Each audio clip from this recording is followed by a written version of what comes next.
They will always choose their demons over you. You can love them with all your heart, with all your soul, but until they decide they want to love themselves, they will always be at war. Until they decide they want peace, they'll consistently be in turmoil. They will always have chaos, and they'll choose chaos, confusion, and distractions until they end up loving themselves. Don't get wrapped up in that storm. Valerie, talk to him. And that's the heartbreak no one wants to admit. You can't love someone into healing. You can show up, you can hold space, you can pour light into them. But if they're still loyal to their demons, they'll always choose the storm. Chaos is comfortable for people who've never known peace. Confusion feels safer than clarity when clarity forces them to face themselves. And distraction? That's the easiest drug of all. It numbs the silence where their truth would echo. But here's the thing, their storm doesn't have to be your storm. You weren't put here to be an anchor in someone else's war.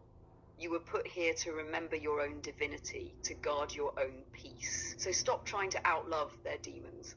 Love yourself enough to step out of the battlefield. You can't be chosen over someone's demons, but you can choose yourself. And that's how you win. I know it hurts. I know that, you might love this person with all your heart, right? But at the end of the day, at the end of the day, the most benevolent thing you can do is let them, fight their own wars on their own turf. Understand that by you trying to step in and save them, understand that by you trying to fight their demons for them, you're actually taking away the ability for free will. You're taking the ability away for them to heal their own self. At this point, you kind of know it hurts, but you have to let them and lead them to their own devices. And then if they come back to you, that's how you know that this union was real. The other way around is built on survival. Now, in order for you to thrive, you can't just be in survival mode. That goes for relationships too. They have their own energetic blueprint that is independent of you and them. They say that 1 + 1 = 3, meaning you, that person, and what you'll create, that equals 3. So now if you want that third party in that relationship to be one that's built off of chaos and survival, then you go ahead and you step in and try to save them. If you want it to be built off of thriving, you have to allow them to fight their own battles, fight their own demons. You can't love it out of them. You know what I'm saying? Because then now you're going to create something that's going to end up taking both of you all down together. Valerie, talk to him.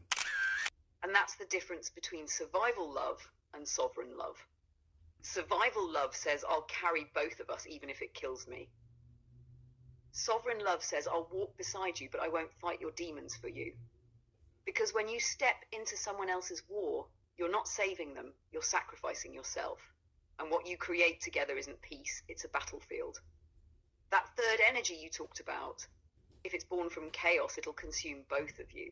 But if you let them do their work, if you let them choose themselves, and you stand rooted in your own alignment, then when you come together, what you create is something that thrives, something divine. So the real test of love isn't how much pain you'll endure to stay, it's how much peace you'll protect while you wait. Because the union built on survival will drain you.